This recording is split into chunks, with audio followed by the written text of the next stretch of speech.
Hey everyone, Coach Investor back to another Palantir video for today. So let's talk about AIP. Let's talk about the state of Palantir.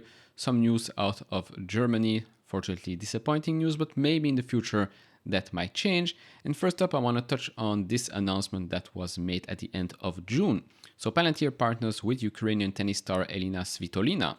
Now, if you follow me on Twitter, this is not news for you because I tweeted out at the start of June that Elena Svitolina was getting sponsored or partnered up with Palantir when she was already playing at Roland Garros. So, I don't need AI to tell me what's new or not. No, but jokes aside, I don't really see this as major news, right? We know that Palantir and Ferrari F1 are working together already for a couple of years. Have results been so good for Ferrari? In my opinion, no, and I've been following F1 for a long, long time. This to me is just, in my opinion, a PR stunt. I don't think this will bring billions of dollars into Palantir, although some others might disagree. This is just okay news. Now, with regards to Palantir today, pre-market we're back under $15, but just under $15. We're at a market cap of $32 billion there. PE ratio for the next 12 months, 66.7 times. Short interest of just 6.52%. The stock is up 135% year to date and 87% in the last 3 months. Now, if you look at estimates revenue-wise, so for fiscal year 2023, expected growth is 15.93%, fiscal year 24, 19%, then fiscal year 2025, 21.3%. Now, if AIP becomes a major success, maybe we might see it a bit closer to 25, and who knows, maybe back to the 30% we were promised not so long ago. Now, if we go and look at EPS, the story here is a bit different. Greater growth. So for fiscal year 2023, of course, a huge growth there since, last year EPS was negative. So 253%. Fiscal year 24, 21.5%, and then fiscal year 25, close to 30% growth. Now, I've been saying this for a while now. I still have to see a lot more from Palantir before it again goes up even more. Right now, what I've been saying for the last couple of videos, I wanted to create a base here until the next earnings report.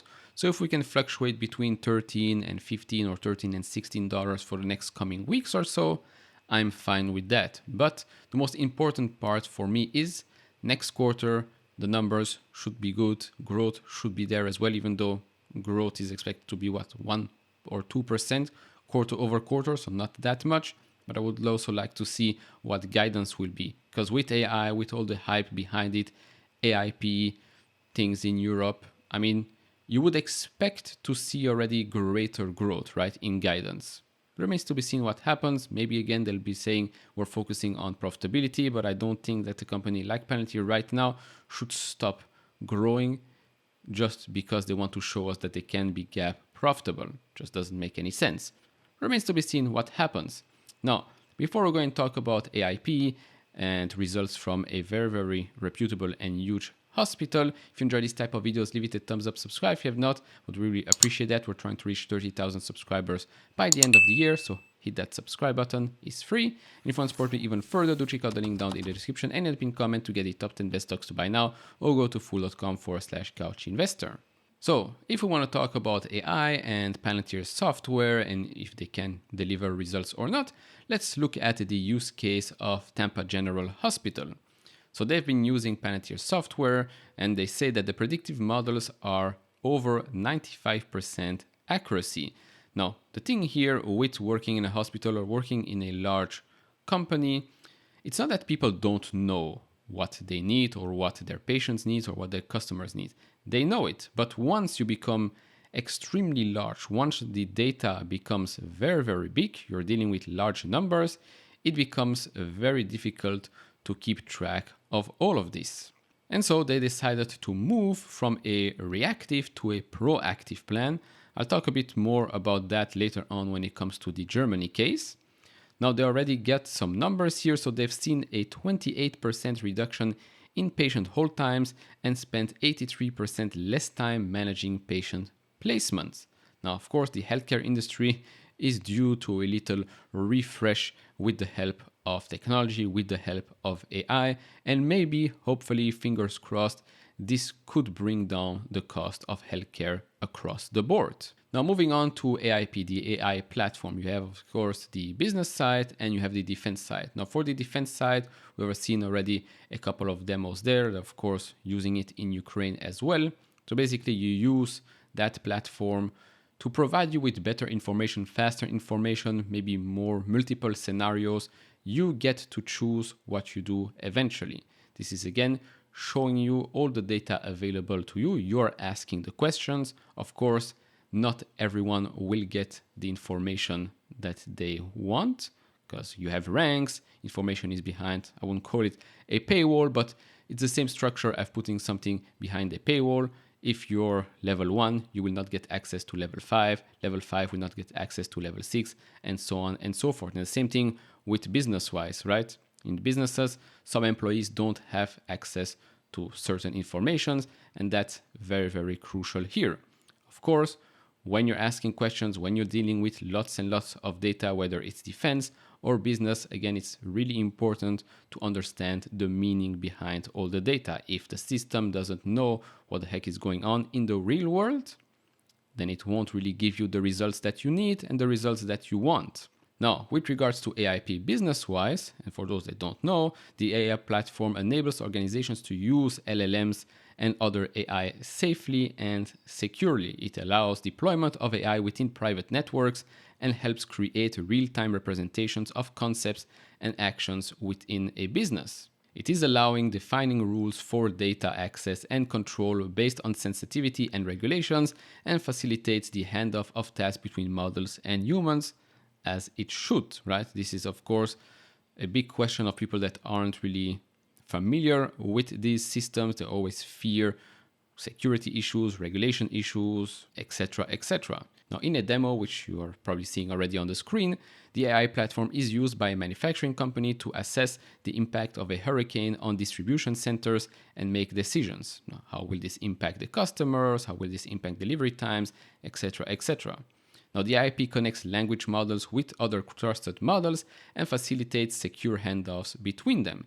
It enables reasoning through different scenarios and courses of action safely. The operations can be monitored and adjusted, and decisions, this is very important, the decisions are logged for future reviews. The AI platform will provide a control panel to set the guardrails and limits for AI models. An organization can form optimal plans of actions and take real-world action using natural language within the AI platform without writing code. And this is very important because you're dealing here with humans, and not all the humans are familiar with writing code. Most of the humans are familiar with speaking the normal language. And this is, again, a very important point here. You want to make it as accessible as possible to the people that are working within a certain industry, within a certain company, or in the military. Now, of course, right now, the market is probably asking the question, how well is the AIP launch doing? Hopefully, we'll get more answers in the coming weeks and months.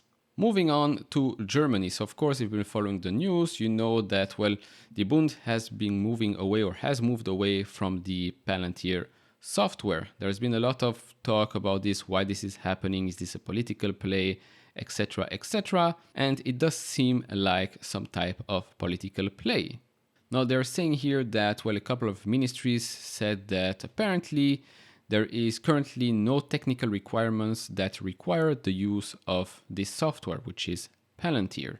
On the flip side, you had someone else saying here that it is very unfortunate that the Federal Interior Minister of all people is denying her authorities the modern analysis tool for campaign technical reasons. Now, when you hear and read things like right now there's no technical requirements, we have no need for such software, etc., etc., this is the difference between being proactive and being reactive. Because it wasn't so long ago when a certain person in the United States told Germany to become energy independent and stop relying on Russian energy. Everybody was laughing at that person, and well, fast forward a couple of years, look what has happened. Now, furthermore, on this case here, apparently the security authorities are disappointed with Nancy's decision. I don't know, I don't want to butcher her last name. And also it says here that in October 2019, a search of the apartment when it comes to pedocriminals found photos and videos showing sexual abuse of children. As it turns out, the suspect is part of a network of sex offenders that ultimately includes 439 people from several federal states. And guess what? Now, this investigation was made easier by the Hessen data analysis platform, which was developed by the American company Palantir. Now, they say here the Federal Ministry of the Interior is not completely close to a solution, but no longer wants to use the Palantir software, but wants to have its own program developed within the police force. Even if that were to happen, it would take many years.